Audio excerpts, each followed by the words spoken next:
Me llamo Elianer Gómez, soy magíster internacional en el área de la neuropsicología clínica, una de las áreas que más me apasiona, especialista en neuropsicopedagogía, especialista en pedagogía con énfasis en desarrollo humano, especialista en educación sexual con énfasis en sexología y por supuesto experta en el área del déficit de atención, además de otras tipologías de problemáticas que en nuestro centro Ser Crecer, del cual soy líder y fundadora, manejamos con toda nuestra eticidad.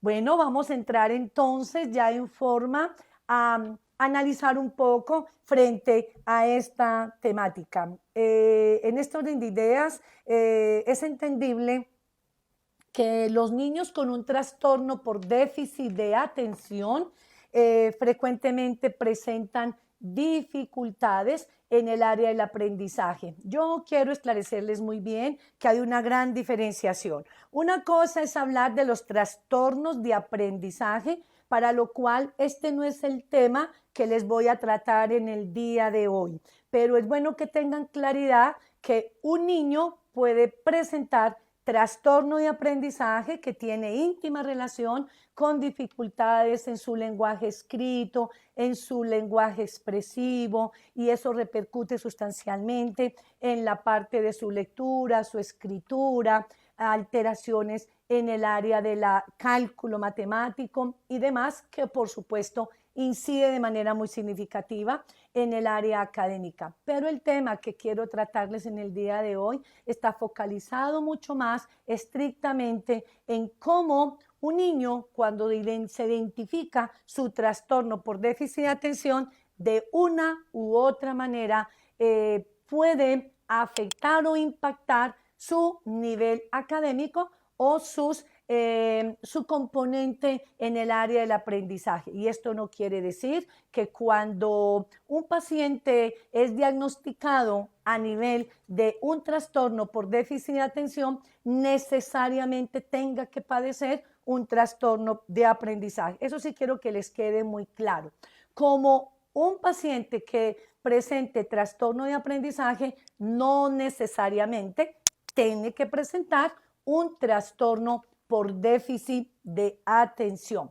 Pero sí es cierto que el paciente que padece de un trastorno por déficit de atención, dadas las caracterizaciones particulares que en él se da, en términos de la dificultad en los niveles de atención, el componente situacional que presenta en términos de la poco control inhibitorio de su conducta, a lo que llamamos la impulsividad y la hiperactividad. Estos tres componentes, si no son manejados de una manera adecuada y oportuna, factiblemente puede impactar de manera sustancial el aprendizaje del niño y, por supuesto, impactar su desempeño académico. Entre el 35 y el 50% aproximadamente se ha identificado en estudios científicos que la mayoría de niños que padecen un trastorno por déficit de atención factiblemente también se puede ver afectados su componente de aprendizaje. Vuelvo a aclarar que no necesariamente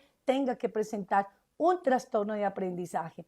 En muchos casos que llegan a mi consultorio encontramos niños con extraordinarios niveles cognitivos o coeficientes intelectuales y con muy buenos procesos en las áreas neurocognitivas. Sin embargo, por ejemplo, una mamá me llega a consulta y me dice: doctora, todo el mundo me dice que mi hijo es supremamente inteligente. Es un as para las matemáticas, dibuja, pinta, toca piano extraordinariamente y es un gran deportista en el fútbol, por ejemplo. Pero me llamaron del colegio a informarme que no está rindiendo académicamente y la pregunta que me acecha es: ¿por qué si es tan inteligente? ¿Por qué no es capaz de rendir de una manera apropiada cuando tiene las capacidades que le permitirían poder responder de una manera adecuada ante las exigencias académicas? No olvidemos que la sintomatología del déficit de atención pueden estar derivadas de alguna manera en algunos niños con dicho trastorno, frente al cual pueden experimentar a lo largo, a lo largo de la escolarización diferentes dificultades de tipo académico, lo cual puede generar en ellos unos posibles retrasos muy de índole significativo que en su aprendizaje, aunque su capacidad y nivel de inteligencia sean completamente normales, se puedan ver abocados a presentar este tipo de dificultades. En este sentido, es muy importante que tanto los maestros como los padres de familia, o en su defecto también profesionales en el área de la salud, presten la debida atención para poder abordar en el niño su problemática, buscando con ello mediar las dificultades que presenta, evitando con ello que lo que en algún momento es una dificultad académica asociado por las tres características que son prototípicas en el déficit de atención, vuelvo y reitero, como es la inatención, la impulsividad y la hiperactividad, al no ser atendido de una manera oportuna y efectiva, factiblemente puede llegar a correr un riesgo sustancial en términos de desencadenar a futuro un trastorno de aprendizaje. Y eso es lo que nosotros como adultos debemos de alguna manera buscar para mediar y evitar que eso le acontezca a la persona quien lo padezca. A nuestros consultorios llegan muchos papás con muchas inquietudes. Yo quisiera leerles de manera textual no solamente lo que el padre o la madre manifiesta en una consulta en la fase inicial de la historia clínica, sino también la manera como uno se siente consternado cuando en la fase inicial de una entrevista se sienta con el niño a sondear sus expectativas, a indagar si él sabe por qué llegó a consulta, qué espera de la consulta, por qué permitió, por qué accedió a llegar allí, y muchos de ellos me contestan de esta manera. Quiero leerles textualmente. Muchos de ellos me dicen, Doc, me dicen que soy muy inteligente, yo toco piano, me encanta el fútbol, me dicen que soy muy inteligente porque me sé todas las categorías de los dinosaurios y todo lo que tenga que ver con la electrónica me apasiona. No olvidemos que son niños, en esencia, muchos de ellos absolutamente talentosos. Su talento puede llevarlos a a conquistar grandes escenarios en su proyecto de vida, pero si son explotados, pero si son explorados anticipadamente y potencializados procesualmente, porque tenemos niños con mucho talento, pero desperdiciados porque nos focalizamos estrictamente en el problema, más no en las habilidades que tienen. Entonces, en ese orden de ideas me dicen algunos niños, no, mis papás esperan mucho de mí, pero yo no entiendo porque se me dificulta atender y concentrarme con cierta frecuencia en las clases. En ocasiones se me olvidan las cosas y las tareas que debo hacer. Entonces yo no entiendo por qué me dicen que soy tan inteligente y por qué yo sé tocar piano y por qué soy tan buen futbolista, pero en todo lo que tenga que ver con la parte académica soy un fiasco. Ellos mismos se autocatalogan de esa manera.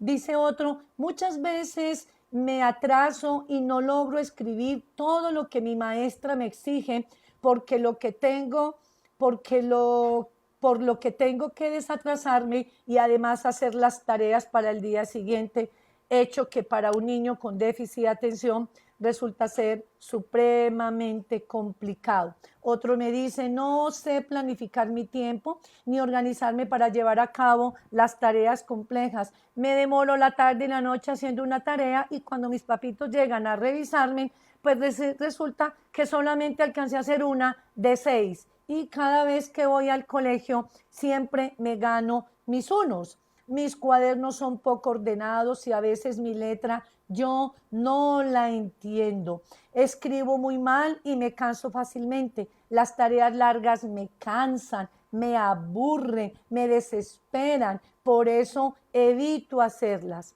Por más que me esfuerzo, dice otro, algunas tareas las realizo de manera deficiente. Nunca paso de un 2, nunca paso de un 3. No he sido capaz nunca de tener un 4 ni un 5 en mi vida. Otro me dice, muchas veces mi mami me ayuda o tengo un tutor y sin embargo cuando me enfrento a un examen, el tiempo no me da y no alcanzo y por tanto termino reprobando mi examen. Poseo dificultades en la comprensión y en la fluidez lectora, tengo dificultades en el cálculo matemático y para resolver los problemas, guácalas, las matemáticas a mí no me gusta, mientras que en unos la habilidad es esa, en otros la debilidad es esa. Se me dificulta seguir instrucciones y mantener la motivación.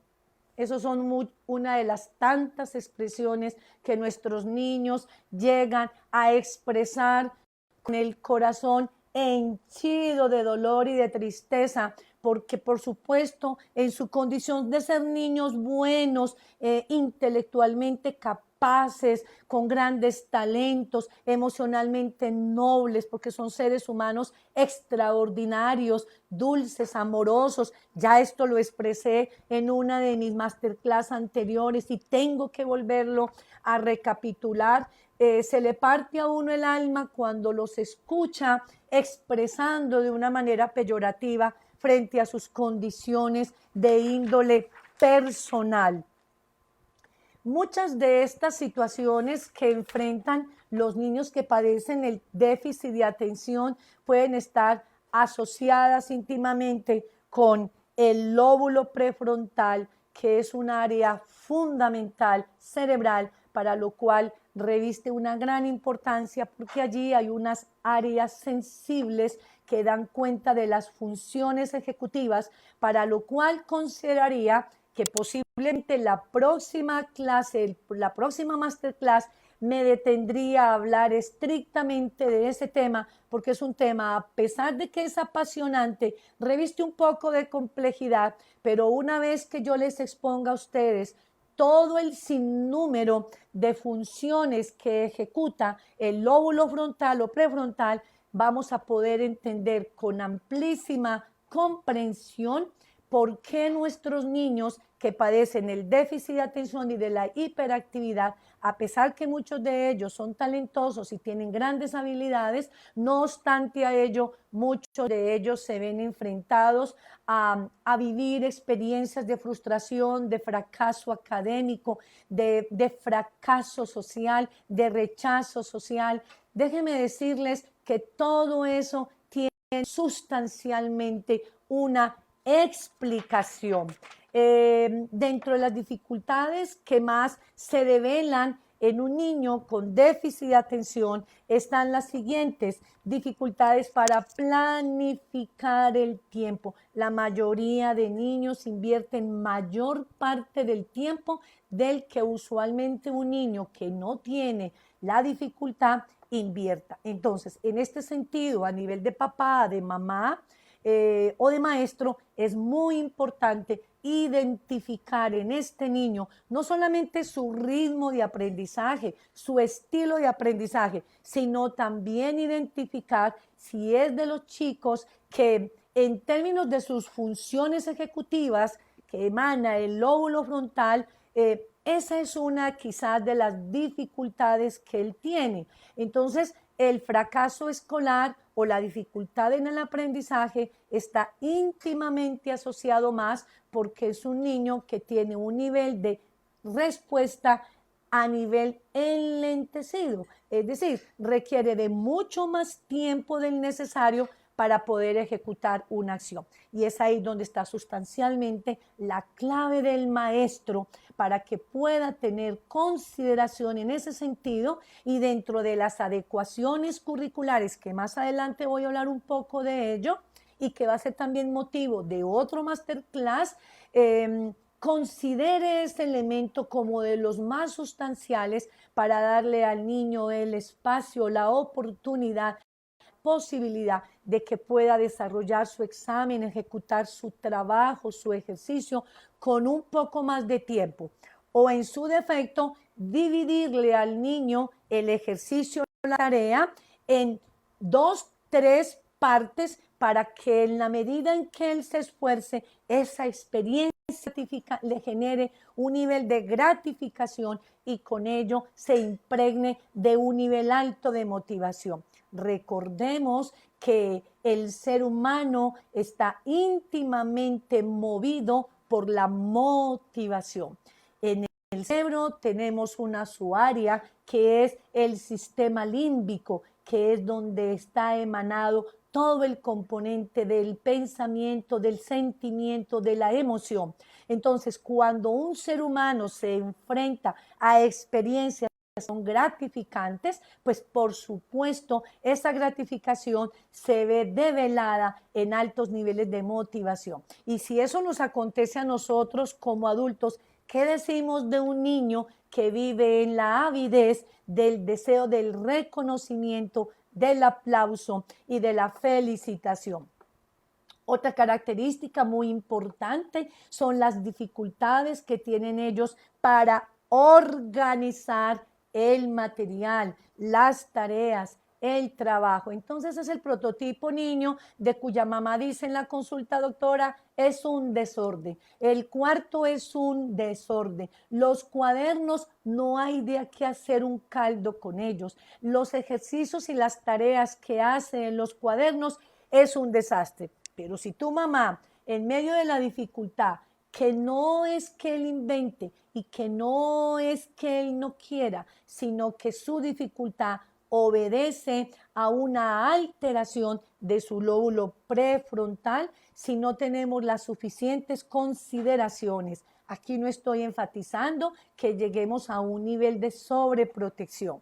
Aquí la idea es asumir una conducta objetiva, comprensiva, justa, para que podamos llegarle al niño de una manera afable, afectiva, empática, asertiva, generando en él altos niveles de confianza y expresándole, verbalizándole expresiones de opción, de posibilidad. De esta manera vamos a tener un niño más enrutado y la experiencia de la frustración, que es muy evidente en ellos, se va a ver menos frecuente en su experiencia de vida, máxime cuando tiene que ver con el componente de índole académico. Hay una conducta en ellos de precipitación en la tarea a realizar. Entonces es típico que muchos, tú le preguntas: Juanito, ¿ya hiciste la tarea de sociales? Sí, mami, pero ¿cómo así si hace 15 minutos te sentaste? Y dice: sí, mamá, ya la hice. Para él esa tarea fue extraordinariamente maravillosa, pero cuando tú entras a supervisar la tarea, posiblemente desde la perspectiva del niño fue cumplida, pero desde el objetivo como tal de la calidad de tarea no fue realizable. Ahí impera la conducta impulsiva, una conducta precipitatoria, que es muy típico en los niños de TDAH, cuya subclasificación está en el subtipo impulsivo e hiperactivo. Esta conducta se ve menos evidente en el TDAH, en el niño de trastorno de aprendizaje, trastorno por déficit de atención e hiperactividad, subtipo inatento, se hace menos evidente. Pero en un niño que tiene la clasificación impulsivo hiperactivo, que ya lo hablamos en unos masterclass atrás, es más prototípico en ellos esa conducta de tipo impulsiva, donde la calidad del trabajo no es la más efectiva. Tu conducta como maestro, tu conducta como papá o mamá es de entender. Páusate tú, respira profundo y trata de llamarlo con afectividad, utilizando un lenguaje pluralista donde le digas: hijo, ven, revisemos juntos el ejercicio que para ti simbolizó esfuerzo. Es muy importante, queridos amigos y amigas, no censurar, no señalar, no comparar al niño y mucho menos enojarse con él. de esa conducta de enojo, no queda sino en él el incremento de la frustración que terminará derivándose en un comportamiento impulsivo, agresivo y muy probablemente en conducta desafiante, para lo cual no es característico en tu hijo. En algunos de ellos prevalece una mala memorización, una memorización fallida, porque como tiene afectado la atención por el canal auditivo o la atención por el canal visual, ese nivel de percepción es fundamental para la adquisición de los contenidos. Y nosotros como seres humanos tenemos la memoria a corto plazo, que tiene íntima relación con una memoria operativa que también procede del lóbulo prefrontal. Esa memoria a corto plazo es sustancialmente importante para que los niños tengan la evocación del recuerdo y se constituya a mediano y largo plazo en una memoria a mediano plazo y a largo plazo.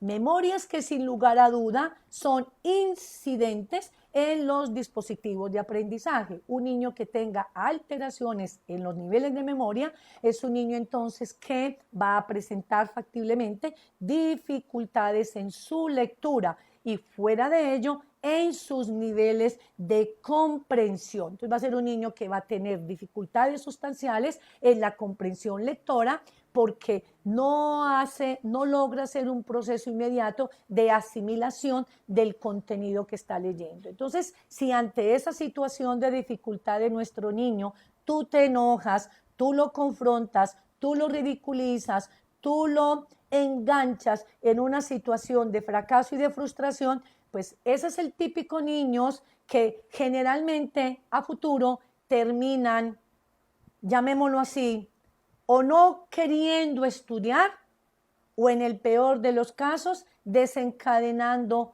una fobia escolar o en el peor de los casos desistiendo de su jornada académica. Y tener un niño que no ame estudiar, tener un niño o un joven que no le guste interactuar con su grupo de pares en un contexto educativo, déjeme decirle, papá, mamá, compañero, compañera, amigo, amiga, que nos embalamos porque entonces no sabemos en qué dinámica, en dónde lo podemos contextualizar para que pueda invertir sustancialmente su tiempo en cosas que sean para él, para ella, gratificantes, que sean hacedoras para el constructo de su proyecto de vida. Por eso tan importante siempre la insistencia mía en estas intervenciones, nuestra actitud, una actitud de aperturamiento, una actitud de comprensión,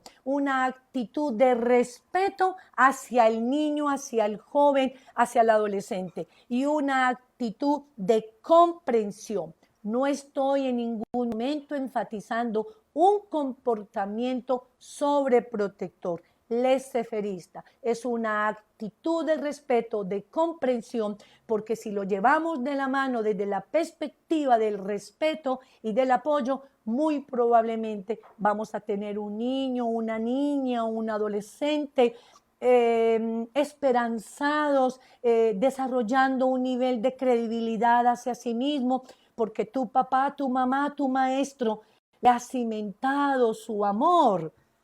Y ese amor que va prevaleciendo en ellos le va a permitir volver a creer en sí mismo. Entonces la dificultad en el aprendizaje, la dificultad en su atención, su componente impulsivo va a ir mediando, va a ir menguando.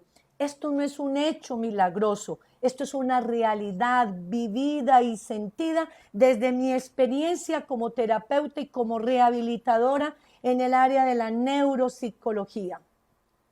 Hay dificultades, por supuesto, para seguir instrucciones del profesor, entonces es típicamente el comentario del maestro: doctora, el niño no sigue instrucciones, no hay poder humano que obedezca. Igualmente dice la mamá: estoy completamente de acuerdo con la profesora Natalia.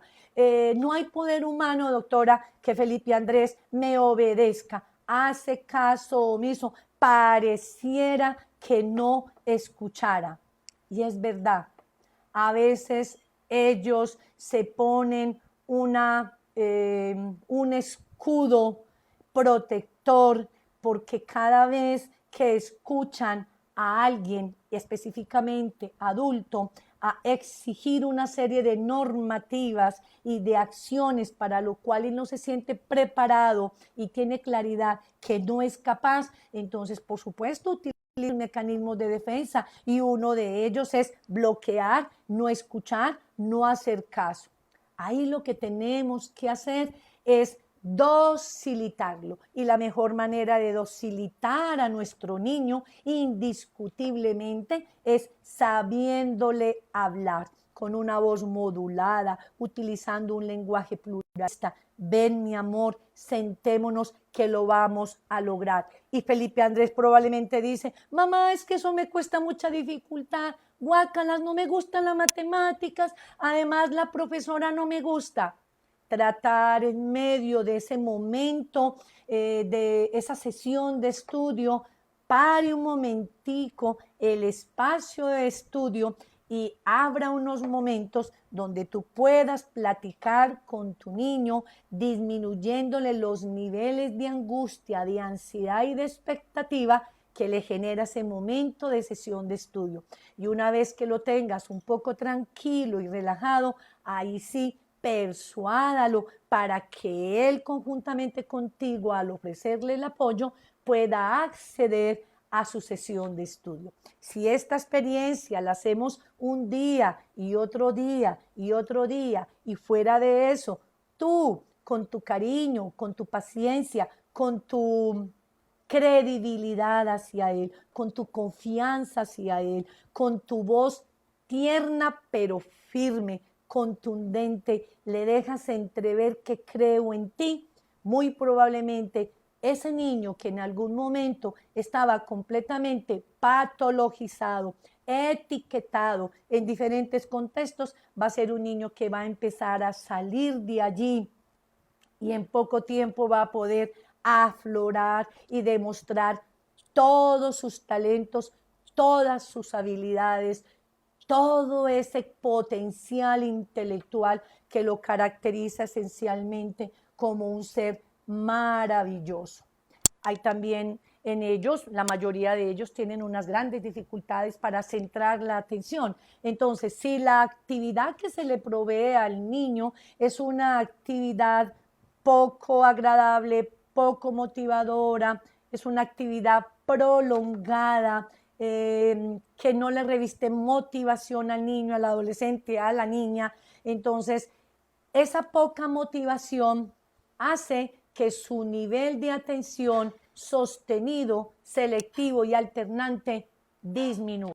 Y mientras esas atenciones no se logren sostener de una manera apropiada, pues no vamos a tener entonces un niño con un nivel de rendimiento cuyo aperturamiento le permita rendir de una manera adecuada ante la exigencia académica. Otro elemento muy importante es que en lo referente del comportamiento, este también puede considerarse en otro factor determinante en la afectación de los dispositivos de aprendizaje. Recordemos que muchos niños, más que todos los que tienen clasificación impulsivo hiperactivo, tienen una tendencia de manejar una conducta de índole negativa frente a conductas disruptivas, el típico niño que le gusta llamar la atención, hacer payasaditas en el salón, el típico niño que utiliza lenguaje verborreico para expresar o simplemente llamar la atención, al cual pues no solamente se dispersa él, sino que también dispersa el grupo.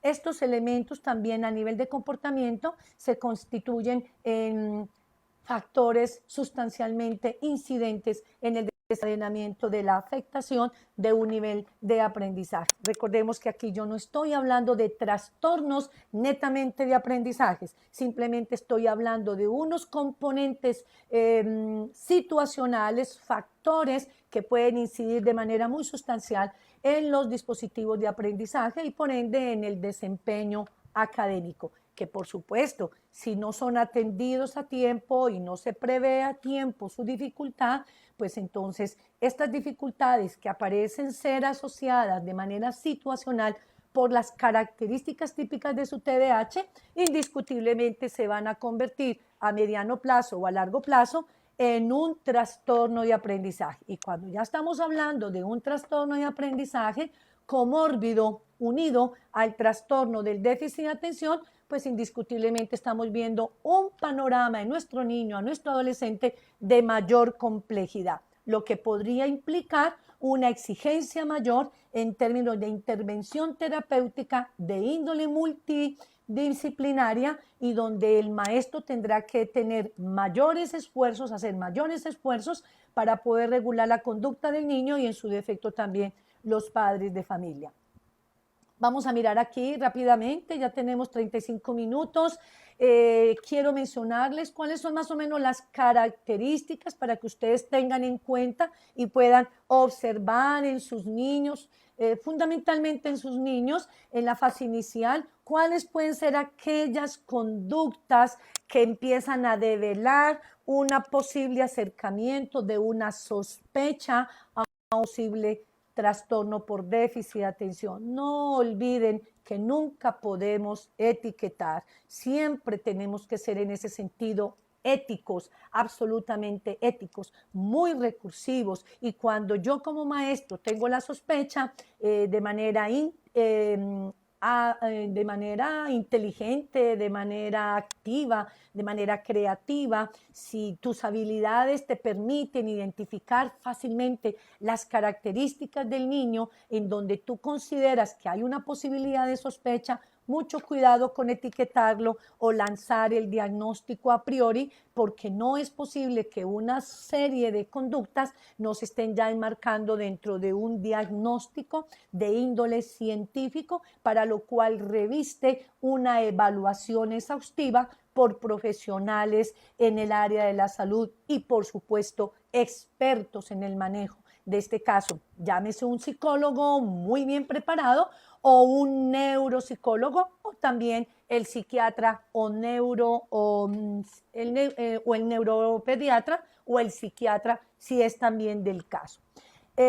¿Cuáles son las características que puede empezar en la educación infantil? Vamos a mirar las tres etapas como para que determinemos un poquitico las caracterizaciones. Quiero como que les quede un poco claro eso, y ya luego procedería a explicarles un poco algunas pautas o estrategias que como papá o mamá consideran podemos acogerlas para implementarlas en el ámbito familiar. Y de igual manera, también voy a tratar de darles unas pocas pautas o estrategias a los maestros para que también sepan cómo poder abordar nuestros niños en el contexto escolar y favorecerlos desde la inclusión escolar, desde las adecuaciones curriculares, porque ese será también otro tema que les voy a contemplar más adelante, que es un tema que también me apasiona por todo lo que ello implica en términos de llegar al mundo de nuestros niños, en donde lamentablemente dentro del contexto social, familiar, escolar, etcétera,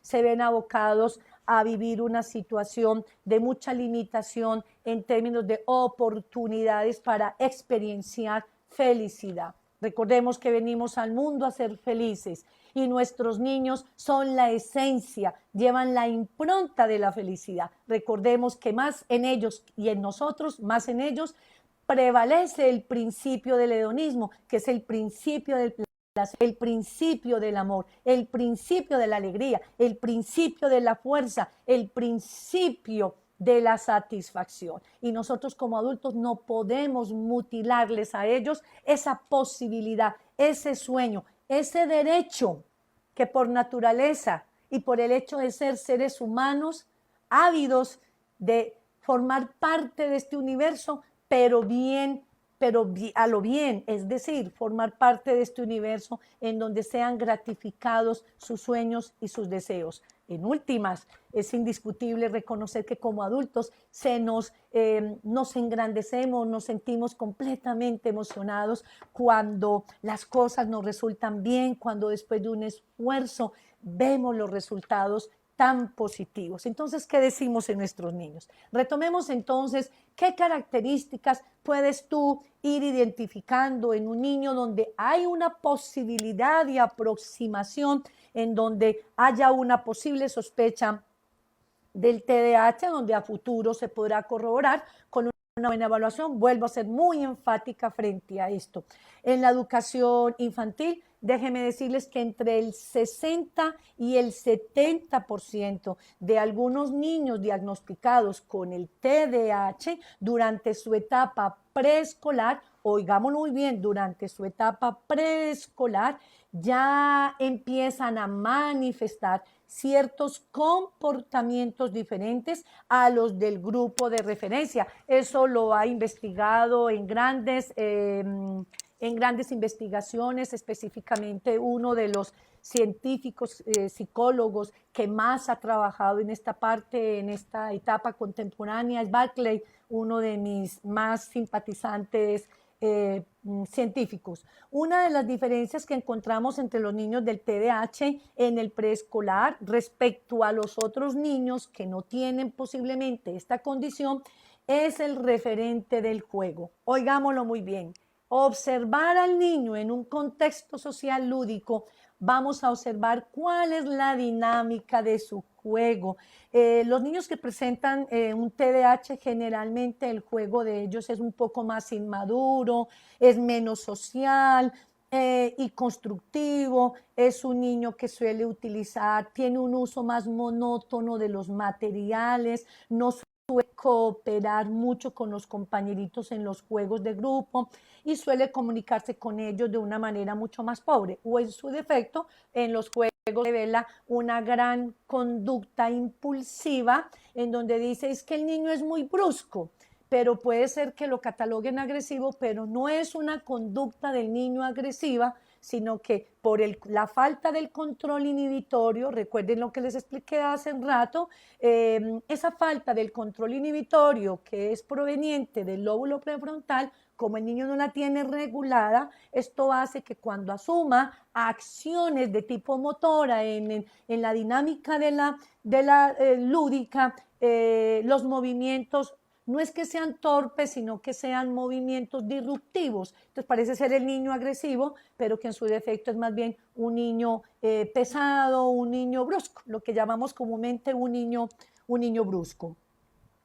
En la actualidad y como contrapunto a lo que se hacía hace unos años de dejar que los niños, óigame muy bien que esto es muy importante esta información, antiguamente esperábamos que los niños, porque como eran tan chiquiticos, esperemos que crezcan un poquitico, porque es que tan lindo, se ve tan violento, tan lindo, tan brusco. Antiguamente dejábamos pasar los años más sustanciales para incidir en la vida de ellos y buscar los correctivos pertinentes y solo esperábamos que cumplieran 7, 8, 9 años para poderle dar la alternativa de solución. No, en nuestra década, en este momento, en el pleno siglo en el que vivimos, mientras a más temprana edad le identifiquemos a los niños estas características tan prototípicas, más rápidamente podemos hacer una intervención. Recordemos que el cerebro es una esponjita y gracias a la plasticidad cerebral, mientras más oportunamente le estimulemos a los niños todas esas conexiones neurológicas a través del deporte, a través de la terapia, a través del buen trato, a través de la inteligencia emocional, del respeto, del lenguaje asertivo, a través de la manera como tú lo abrazas, cómo lo acaricias, cómo lo reconoces, en fin,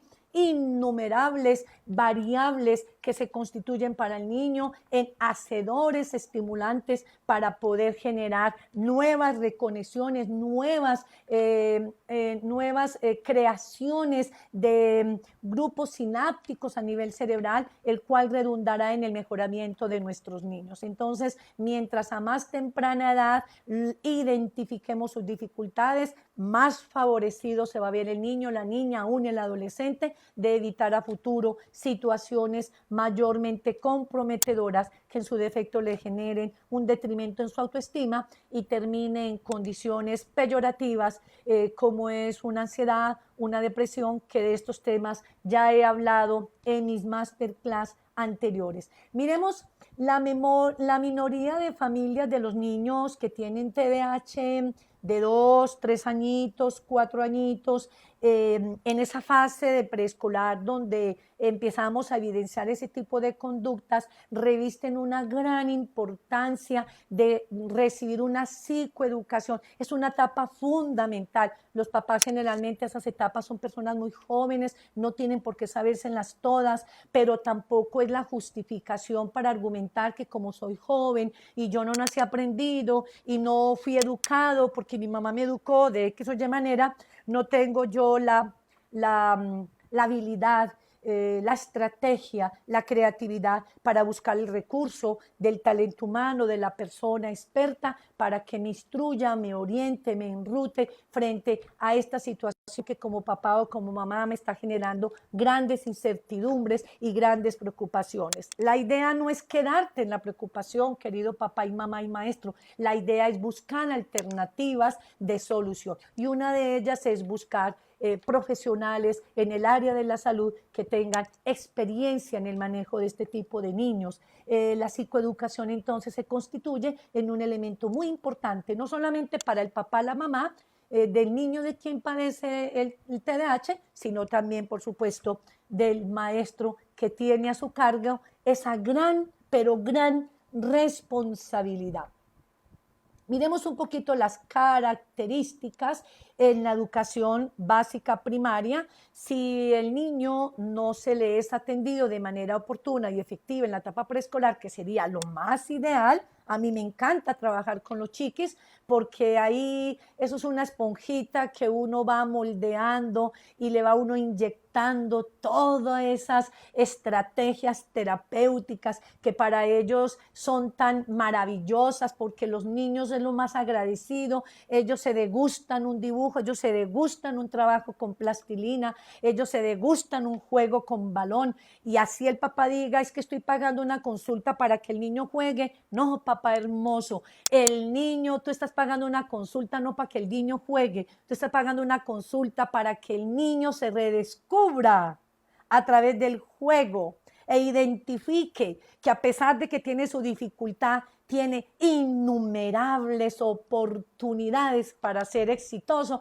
y ser feliz a través del dibujo, a través del recortado, a través de la danza, a través del role playing, que es juego de roles, a través del juego del parqués, a través de innumerables estrategias terapéuticas. Lo importante es ofrecerle al niño, a la niña, aún al adolescente, espacios donde ellos mismos se redescubran y logren identificar que no todo lo de él o lo de ella es fallido, es perdido, es un caos, es inútil o es un fracasado. Este es un enfoque muy de tipo humanista, papá, mamá, muy de tipo ecléctico, donde nos invita a abrir nuestros corazones y ofrecerle a nuestros niños, aparte del tiempo, la esencia de lo que tú eres como ser humano en la condición en que tú te encuentres. En la educación primaria, ¿qué características podemos encontrar? Una de ellas, más que todos los niños que tienen un componente impulsivo hiperactivo, recordemos que hay 3 clasificaciones, les vuelvo a recordar para de pronto quienes no han estado en algún momento con la consulta, con las clases, subtipo inatento, subtipo impulsivo hiperactivo y el subtipo combinado. En este caso, cuando el niño tiene el subtipo impulsivo hiperactivo, se caracterizan porque son niños que manejan un acelere, a todas están apresurados, se mueven como moviditos por un motor, generalmente finalizan las tareas a millón. Y tú le preguntas, ¿terminaste? Sí. Y vas a mirar y la calidad de trabajo no es la mejor. Hay ausencia de repaso de tareas, por lo cual el niño no tiene el componente de autocorrección. Por eso en otra masterclass les voy a explicar cómo trabajar con ellos el lóbulo prefrontal en términos de entrenarlo para el componente de la autoinstrucción, que es una estrategia terapéutica extraordinaria que ayuda mucho a que estos niños puedan lograr regular dichas conductas. La conducta es que son verborreicos, suelen utilizar un tono de voz supremamente alto y eso genera pues incomodidad en el grupo de pares e indisciplina dentro del aula de clase. El déficit de atención, cuando el niño tiene una subclasificación del déficit de atención, fundamentalmente se ve mucho más afectado aspectos en él como la incapacidad para organizarse, no solamente su conducta, sino también para organizar el material o la sesión de estudio. Esto se ve más evidente en los niños que tienen clasificación de tipo inatento. El nivel de concentración es sustancialmente baja, más que todo para realizar una tarea, tiende a suspender fácilmente el trabajo, es el típico niño de cuyo maestro papá me dice, doctora, nunca termina un trabajo o nunca copia o siempre llega atrasado o los cuadernos siempre están vacíos. Es prototípico del niño que tiene un subtipo de tipo inatento. Suelen distraerse con gran facilidad y acostumbran interrumpir el ritmo normal de clase.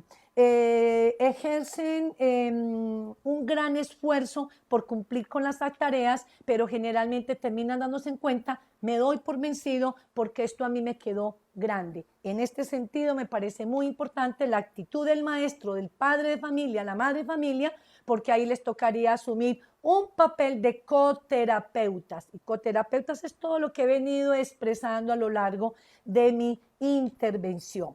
Ahora, ahí los niños generalmente son desorganizados, mantienen con la mediecita comidita en el zapato, el delantal mal puesto, el morral desordenado con todos los útiles, nunca encuentran absolutamente nada. Entonces, no olvidemos que no son niños desordenados, no los podemos determinar como niños desordenados, sino más bien niños con una dificultad sustancial en el área del lóbulo prefrontal. Ellos acostumbran a estar siempre encima del pupitre con una actitud de desmotivación, somnolientos, y lo que menos les interesa es prestar atención, escribir y responder ante las actividades.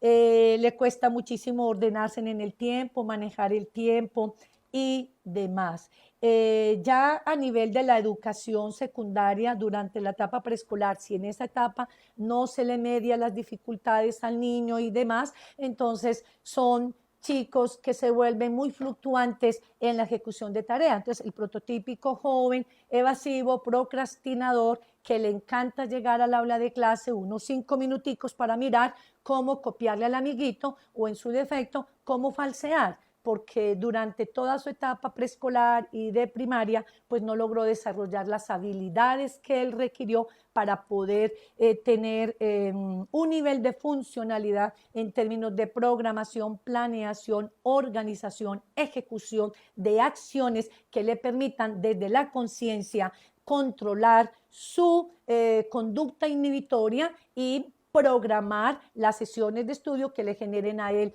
gratificación. Cuando esto acontece en el peor de los casos y no es manejado de la mejor manera, pues indiscutiblemente, ya les había hablado en otras masterclass, los desencadenamientos que puedan pasar, y uno de ellos sustancialmente es el desencadenamiento de los niveles de ansiedad, de estrés, de depresión, y a futuro como adolescentes terminan lamentablemente buscando la sustancia sensitivas, la droga, empiezan con la marihuana como una opción estratégica para mediar todas aquellas situaciones de frustración que le genera grandes niveles de estrés y por ende de ansiedad. Quiero entonces, ya estoy como sobre el tiempo, estoy a 5 minuticos, ustedes me dicen si tienen un poquitico de paciencia. Ya pronto tengo para decirles que más o menos aproximadamente en un mes, ténganme un poquitico de paciencia, vamos a sacar al aire, a un live, un curso trabajado, llevo un año trabajándolo fuertemente, muy planeado, pensando en ustedes. Este tema y muchos más se abordarán de una manera mucho más profunda allí. Y dentro de pronto, ahora más o menos creo que es el 7 de marzo, tengo preparado para todos ustedes los que están interesados en profundizar toda esta temática, un seminario live, más o menos de una durabilidad de 4, 5, 6 horas, teórica y práctica. Vamos a manejar ejercicios, les voy a explicar muchas estrategias neuropsicopedagógicas que le van a permitir un abordaje adecuado en tu hijo, en tu hija, en tu adolescente, en tu niño, en tu niña, estudiante. Bueno, antes de pasar a algunas pautas o propuestas, porque lo traté de hacer a lo largo de mi intervención, pues quisiese como escuchar algunas, leer algunas preguntas que tienen al respecto. Ya el tiempo se nos está agotando y pues está programado para 1 hora y estamos aproximadamente 5 minutos ya para culminar mi intervención. Entonces quiero leer algunas preguntas, si quieren hacerlas, que gustosamente las haré. Dice mi hija, tampoco copia, se queda atrasada. Casi todos los días y tenemos muchos inconvenientes para desatrasarla. ¿Qué hago? Dice Luzaida García. Muchos saludos, Luzaida. A ver, ahí tendríamos pues que mirar, mamá hermosa, si la niña tiene dificultades en la destreza motriz, si hay implicaciones en sus grafías, si hay dificultades en su lateralidad, en su direccionalidad. Primero que todo hay que descartarle pues si tiene un déficit de atención. Recordemos que no todos los niños que tienen el tipo de dificultad en la escritura tienen un TDAH, eso tiene que quedar supremamente claro. Yo que te recomiendo, Luzaida, yo te recomendaría busca una fonoaudióloga inicialmente para que le haga una valoración a nivel de los dispositivos de aprendizaje y le explore muy bien esa parte del componente lectoescritor, a ver si es por ahí la situación de la niña, porque tú me haces puntualmente la pregunta que la niña no le gusta copiar y se queda atrasada. Eso tiene esa variable. O la otra es si a esto se le adiciona dificultades sustanciales en la atención, es decir, la niña no copia, no porque tenga problemas en la motricidad fina, sino porque se distrae, pues indiscutiblemente ya habría ahí entonces que buscar un profesional experto y en ese caso sería una valoración por neuropsicología para que le indague todas las áreas neurocognitivas a través de pruebas neuropsicológicas. A ver, otra preguntita por aquí. No se les olvide que estamos para servirles. Ser Crecer es un centro neuropsicológico integral. Allá atendemos toda tipología de pacientes en el área de la psicología, la neuropsicología, la fonoaudiología, terapia ocupacional, y ya tenemos un nuevo servicio extraordinario, innovador, como es la neurotecnología, entre ellos neurofeedback. Esto es lo último que hemos traído para todos ustedes, cosa que si no quieres el tratamiento a nivel de fonoaudiología, etcétera, pues podemos entonces también probar con un mapeo cerebral para mirar cómo están las redes neuronales de nuestros niños y jóvenes y también para ustedes y determinar de acuerdo cómo están las frecuencias cerebrales, identificar cómo podemos cómo podemos proceder a intervenir en las sesiones de neurofeedback, una estrategia terapéutica extraordinaria que también la tenemos para todos ustedes. No sé si por aquí hay más preguntas, hay como muchas más. Aquí dice, doctora, la última preguntita porque respeto el tiempo de ustedes. Doctora, yo llevo años con mi hijo en este proceso, pero la situación es difícil en el colegio. No todos los docentes entienden lo que le pasa a mi hijo. Primero me exigieron un diagnóstico médico y ahora que lo tiene, las cosas siguen igual. Para ellos mi hijo es un niño inquieto que no que sus compañeros tengan una clase tranquila y amena. Ellos lo señalan y lo comparan constantemente con los demás niños. Realmente, pues, no sé qué hacer y pone una carita triste. Yo también soy mamá y sé lo que implica cuidar y criar un hijo. Y soy terapeuta y sé lo que implica vivir diariamente, día a día, hora a hora, minuto a minuto, la angustia de nuestros niños, niñas y adolescentes. En primera medida, papá hermoso, ¿qué te recomiendo? Más que la valoración médica, con todo el respeto que no tengo nada que ver en contra de la medicación, en caso que sea requisitivo hacerlo, primero que todo yo te recomiendo, papá, tenga una clara identificación del diagnóstico de tu niño.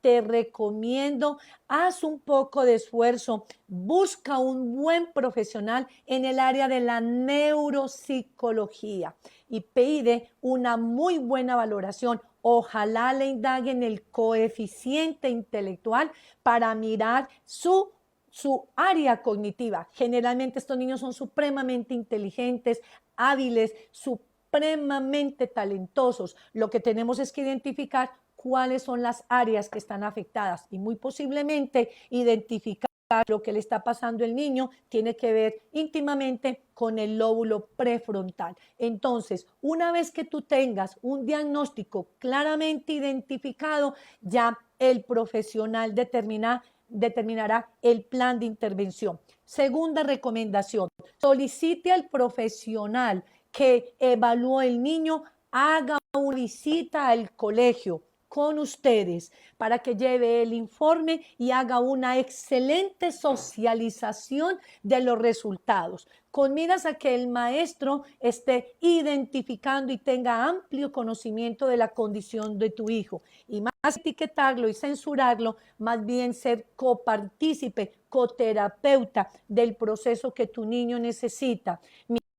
Eh, la profesional deberá llevar no solamente pautas por escritas, sino que también con su experticia podrá iluminar el camino pedagógico del maestro y aún del psicólogo, si lo tienen allá, para que puedan emprender un muy buen trabajo de tipo multidisciplinario entre familia, colegio y terapeuta. Y como tercera medida, dependiendo de los niveles de desempeño del niño y de las dificultades, si hay diversas áreas que están completamente afectadas, pues sí es requisitivo también promover un programa de adecuaciones curriculares para que el niño se encuentre beneficiado y de esa manera proveerle de experiencias gratificadoras. Y como cuarto y última propuesta, identificar en tu niño las áreas de mayor habilidad para que en el colegio le asignen tareas de monitor, buscando con ello el que él asuma un papel de liderazgo que sin lugar a duda